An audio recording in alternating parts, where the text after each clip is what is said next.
আওয়ামী লীগকে নিষিদ্ধ করার বিষয়টি এখন বেশ জোরে সোরে আলোচিত হচ্ছে। যেভাবে এনসিপি আন্দোলন করছে এবং এনসিপির সঙ্গে জামাত ইসলাম অথবা ইসলামী আন্দোলন সহ বেশ কয়েকটি ইসলামী দল যেভাবে যূথবদ্ধ হয়ে আন্দোলন করছে, শাহবাগ ব্লকেটের মতো কর্মসূচি দিয়েছে, এটা না হলে আগামীতে তারা ঢাকা ব্লকেট করবে এ ধরনের হুমকি দিচ্ছে। এসব ঘটনার প্রেক্ষিতে মনে করা যায় হয়তো আওয়ামী লীগ নিষিদ্ধের ব্যাপারে সরকার চিন্তাভাবনা করবে অথবা নিষিদ্ধ করিয়ে দিবে। এরই মধ্যে সরকারের একজন উপদেষ্টা সরাসরি লিখেছেন ফেসবুকে, সোশ্যাল মিডিয়ায়, যে আওয়ামী লীগের অঙ্গ সংগঠন যেটা আছে যুবলীগ এবং স্বেচ্ছাসেবক লীগ, সেগুলো দু একদিনের মধ্যে নিষিদ্ধ হয়ে যাবে বলে উনি একটা ধারণা দিয়েছেন। এবং আরেকজন উপদেষ্টা তিনি বলার চেষ্টা করেছেন যে কারণে, যে আইনটার কারণে আদালতেরও এখনও ক্ষমতা নেই রাজনৈতিক দলকে নিষিদ্ধ করার, আইসিটির যে আইনটা, সে আইনটা আসলে মানে ক্যাবিনেটে পাশ করা হলেও চাইলে যদি জনদাবি উঠে, যদি মানুষ চায়, সেটাকে আবার আগের অবস্থায় নিয়ে যাওয়া যাবে, মানে রাজনৈতিক দলকে নিষিদ্ধ করার আইনও তৈরি করা যাবে।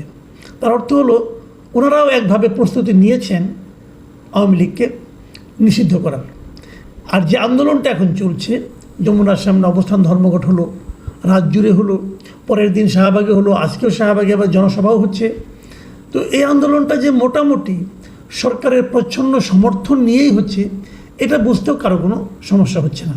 কারণ এই গরমে আন্দোলনরতদেরকে নিষিদ্ধ এলাকায়, মানে যমুনার সামনে সমাবেশ করা, বিক্ষোভ করা নিষিদ্ধ, কিন্তু সেই নিষিদ্ধ এলাকায় তারা যাতে এই কাজটা ঠিকঠাক মতো করতে পারে সেই জন্য তাদেরকে পানীয় জল সরবরাহ করা অথবা মানে ওয়াটার ফগিং মেশিন দিয়ে তাদের উপর এক ধরনের শীতল কুয়াশার মতো, কৃত্রিম কুয়াশার মতো ছড়িয়ে দিয়ে তাদেরকে এক ধরনের স্বস্তি দেওয়া, এসবই কিন্তু সরকারি উদ্যোগেই হয়েছে।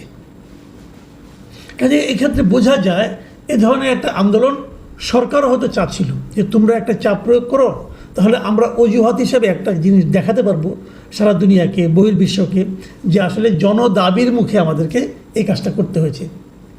মজার ব্যাপার হলো, যদি জনদাবির কথা আপনি বলেন, তাহলে জনদাবি 9 মাস পরে এসে কেন তৈরি হলো, এই প্রশ্নও কিন্তু উঠবে। সেই প্রশ্নের জবাবটা আপনারা কী দিবেন, আমার ধারণা সেই উত্তরটাও একটু বানিয়ে নেওয়া উচিত। কারণ সেই প্রশ্নের উত্তর খুব কিন্তু সহজ হবে না। কারণ সরকারের প্রেস উইংকেও দেখলাম, তারাও কিন্তু যে বক্তব্য দিলেন এই আওয়ামী লীগের নিষিদ্ধের ব্যাপারে, এতে কিন্তু এক ধরনের যারা নিষিদ্ধ চান তারা খুশি হয়েছেন। একটা প্রশ্ন কিন্তু উঠবে, সেটা হলো যদি আপনি নিষিদ্ধই করবেন, তাহলে বিভিন্ন সময় প্রধান উপদেষ্টা যে বিভিন্ন আন্তর্জাতিক মিডিয়াকে বলেছেন যে তার সরকারের কোনো রকম পরিকল্পনা নেই আওয়ামী লীগকে অথবা কোনো রাজনৈতিক দলকে নিষিদ্ধ করার, সেই বক্তব্যটা নিয়ে আবার কীভাবে গিলবেন? কারণ ওটা তো তিনি প্রকাশ করে ফেলেছেন, এখন তো এটাকে গিলতে হবে। গিলবেন কীভাবে, এটা নিয়ে ওনাকে নানা রকম গবেষণা কিন্তু করতে হবে। আমার কেন যেন মনে হয় যে প্রধান উপদেষ্টা এবং অন্যান্য উপদেষ্টাদের চিন্তা ভাবনা হয়তো একভাবে প্রবাহিত হচ্ছে না। প্রধান উপদেষ্টা হয়তো বা চান যে নিষিদ্ধ না করার ক্ষেত্রে, কারণ ওনাকে তো পশ্চিমা বিশ্বের কাছে ওনাকে এক ধরনের জবাব দিয়ে করতে হবে, কি বলবেন উনি। আমার ধারণা এই জন্য উনি হয়তো চান না যে আওয়ামী লীগকে নিষিদ্ধ করা হোক, কিন্তু ওনার উপদেষ্টাদের মধ্যে কারো কারো মনে হয় প্রবল আগ্রহ। আবার আরেকটা গ্রুপ থাকতে পারে উপদেষ্টাদের মধ্যে যারা নিষিদ্ধ হোক বা না হোক এটা নিয়ে তাদের কোনো মাথা ব্যথা নাই। তাদের মাথা ব্যথা হলো এই নিষিদ্ধের দাবিটাকে কেন্দ্র করে একটা হজপজ লাগুক, তারা এটা চায়। কারণ হজপজ লাগলেই এই সরকারের আয়ু মেয়াদ আরও দীর্ঘায়িত হবে, যত দীর্ঘায়িত হবে তত তাদের মজা, তত তাদের আয় ইনকাম বাড়বে, হতে পারে, আমি জানি না। আমার কেন যেন মনে হয় ওইটাও একটা চিন্তা আছে।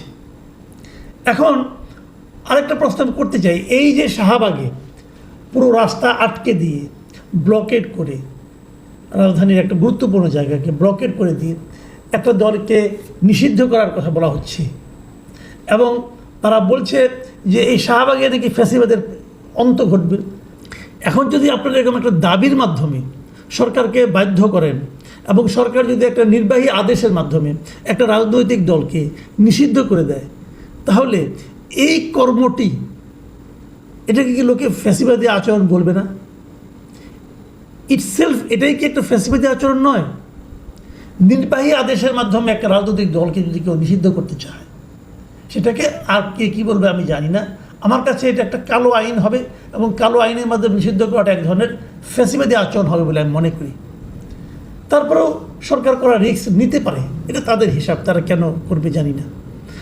ঠিক আছে, এসব থাক, আমরা আসেন বরং এখন একটু লাভ ক্ষতির হিসাবটা করি। যদি আওয়ামী লীগকে নিষিদ্ধ করা হয় শেষ পর্যন্ত, লাভ হবে কার এবং ক্ষতি হবে কার? আগে ক্ষতির দিকটা বলি, লাভের কথাটা পরে বলি। ক্ষতির দিকে বলতে গেলে প্রথমে আসবে ইমেজগত ক্ষতি, মানে ইমেজ কার কত ক্ষতি হবে, এবং ইমেজের ক্ষতির তালিকায় 1 নম্বরে থাকবেন ডক্টর ইউনূস। সারা দুনিয়ায় ওনার যে ইমেজ আছে, সেই ইমেজটা বড় ধরনের একটা ধাক্কা খাবে।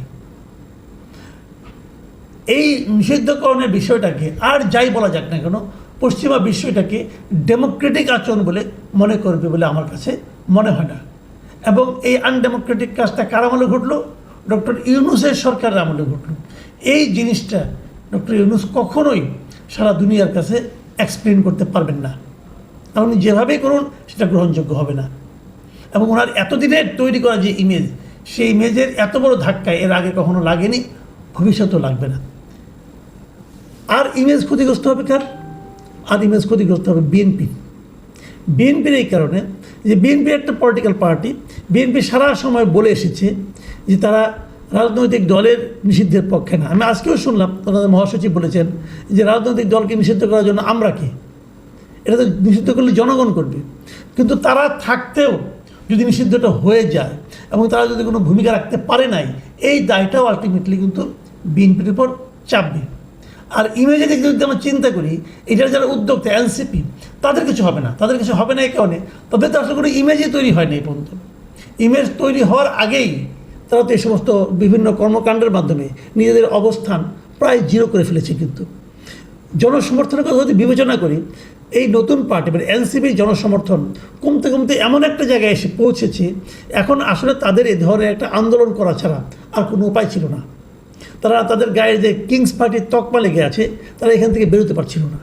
এবং সেই তকমাটাকে খোলার জন্য, ঝেড়ে ফেলার জন্য তারা এখন সরকার বিরোধী একটা চাপ দিচ্ছে যে আওয়ামী লীগকে নিষিদ্ধ করতে হবে। এবং যদি তারা এটা জয়ই হয়, তারা হয়তো বলতে পারবে যে আমরা আন্দোলন করে এটা জয় করে এনেছি। কিন্তু এই জয়ে তাদের আসলে তেমন কোনো লাভ হবে বলে আমার কাছে মনে হয় না। কারণ তাদের ইমেজও ক্ষতিগ্রস্ত হবে না, অত লাভজনক হবে না। দ্বিতীয় কথা হলো, তাদের ভোটও পারবে না। আওয়ামী লীগ যদি নিষিদ্ধ হয়, তাহলে সেই আওয়ামী লীগের নিষিদ্ধ হলে আওয়ামী লীগের যে ভোটগুলো আছে, সেই ভোটগুলো কি এনসিপি পাবে? তা তো পাবে না। কারণ তারা তো মনে করবে তাদের দলকে নিষিদ্ধ করছে এই এনসিপি, তারা এনসিপিকে ভোট দেবে কেন? তারা তো জামাতকে ভোট আগেও দেবে না। তাহলে এই ভোটগুলি কিন্তু আলটিমেটলি বিএনপির দিকে যাবে। কাজে এনসিপির তেমন কোনো লাভ হবে বলে আমার কাছে মনে হয় না। সবচেয়ে বেশি লাভ হবে কার? সবচেয়ে বেশি লাভ হবে খোদ আওয়ামী লীগের। হ্যাঁ, আমি ঠিকই বলছি, আপনারা আবার শুনুন যে যদি আওয়ামী লীগকে নির্বাহী আদেশে নিষিদ্ধ করা হয়, তাহলে সবচেয়ে লাভবান হবে আওয়ামী লীগ। কারণটা আমি বলছি, ধরা যাক আওয়ামী লীগকে নিষিদ্ধ করা হলো না।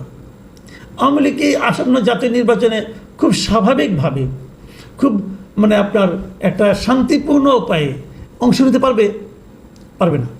বিভিন্ন জায়গায় তারা জনগণের কাছ থেকে প্রতিরোধের সম্মুখীন হবে, এনসিপির কাছ থেকে প্রতিরোধের সম্মুখীন হবে, সরকারি বিভিন্ন রকম আইন শৃঙ্খলা বাহিনীর কাছ থেকে প্রতিরোধের সম্মুখীন হবে। যার ফলে আওয়ামী লীগ চাইলেও কিন্তু খুব ভালোভাবে নির্বাচনে দাঁড়াতে পারবে না। কিন্তু যদি তাদেরকে নিষিদ্ধ করা হয়, তখন যে ঘটনাটা ঘটবে, তারা সারা দুনিয়ায় আন্তর্জাতিক পর্যায়ে তাদের এই নিষিদ্ধ করানোর বিষয়টা নিয়ে এক ধরনের সিম্প্যাথি পাবে। আওয়ামী লীগের আগের থেকেও প্ল্যান ছিল, আওয়ামী লীগের নির্বাচন করতে বললেও আওয়ামী লীগ নিজেরা নির্বাচন করতে অতটা আষ্টকের আমার সন্দেহ আছে। এই সন্দেহের কারণটা এটা একটু বলি, যেটা হলো আওয়ামী লীগের যারা বিভিন্ন এলাকায় যারা ইলেকশন করতে পারতো, করার মতো যোগ্যতা সম্পন্ন বলে আগে বিবেচিত হতো, তারা কিন্তু অধিকাংশ দেশে নেই অথবা মামলা মোকদ্দমার মধ্যে আছে। দ্বিতীয় সারির অথবা তৃতীয় সারির কেউ, যার বিরুদ্ধে কোনো মামলা নেই, এমন কেউ এসে নির্বাচন করুক, এটা আওয়ামী লীগের ওই শীর্ষ পর্যায়ের নেতারাই চায় না। এই কারণে তারা মনে করে যদি দ্বিতীয় এবং তৃতীয় সারির লোক উঠে আসে, তাহলে তাদের যে এতদিনের নেতৃত্ব এটা হয়তো নষ্ট হয়ে যাবে। এই জন্যই তারাও চায় না যে মাঠ পর্যায় থেকে নিষ্পাপ টাইপের, নিষ্কলুষ টাইপের লোকজন নেতৃত্বে আসুক, এটা আওয়ামী লীগ চায় না। যে কারণে এবার নির্বাচন করতে দিলেও তারা কিন্তু আসতেও না, করতেও না, তাদের সেই পরবর্তী নির্বাচনের জন্য ওয়েট করতে হতো। কিন্তু তাদের এটা যদি সরকারের পক্ষ থেকে করে দেওয়া হয়, যে আওয়ামী লীগকে নিষিদ্ধ করে দিলাম, তাহলে তো আওয়ামী লীগের আরও লাভ। কারণ দেশে এবং বিদেশি, আন্তর্জাতিক পর্যায়ে এবং দেশের জনগণের মধ্যে তাদের দলের প্রতি মানুষের সহানুভূতি বাড়বে বই কমবে না। এটা আওয়ামী লীগের একটা লাভ হবে এবং আওয়ামী লীগের পক্ষে আগামীতে আরও শক্তি নিয়ে ফিরে আসার একটা সম্ভাবনা তৈরি হবে। যারা মনে করতেছেন যে আওয়ামী লীগকে নিষিদ্ধ করে দিলাম, আওয়ামী লীগের আর কাউকে খুঁজে পাওয়া যাবে না, বিষয়টা এত সহজ না। জামাতের মধ্যে একটি ছোট দল তুলনামূলকভাবে আওয়ামী লীগের তুলনায়, সেই ছোট দলকে আওয়ামী লীগ নিষিদ্ধ করেও কিন্তু জামাতের ক্ষতির চেয়ে লাভই বেশি করে দিয়েছিল। জামাত এখন মোটামুটি কিন্তু আগের চেয়ে অনেক বেশি শক্তি নিয়ে আবির্ভূত হয়েছে। কেন? কারণ তারা গত সময়টা প্রায় নিষিদ্ধ ছিল, শেষ দিকে অফিসিয়ালি নিষিদ্ধ হয়েছিল। কাজে নিষিদ্ধ কোনো সমাধান যে নয়, এটা আবার প্রমাণিত হবে। যাই হোক, আমরা এখন দেখি আগামী দিনগুলোতে কী হয়। আমার তো ধারণা 2-1 দিনের মধ্যে কিছু একটা জানতে পারবো।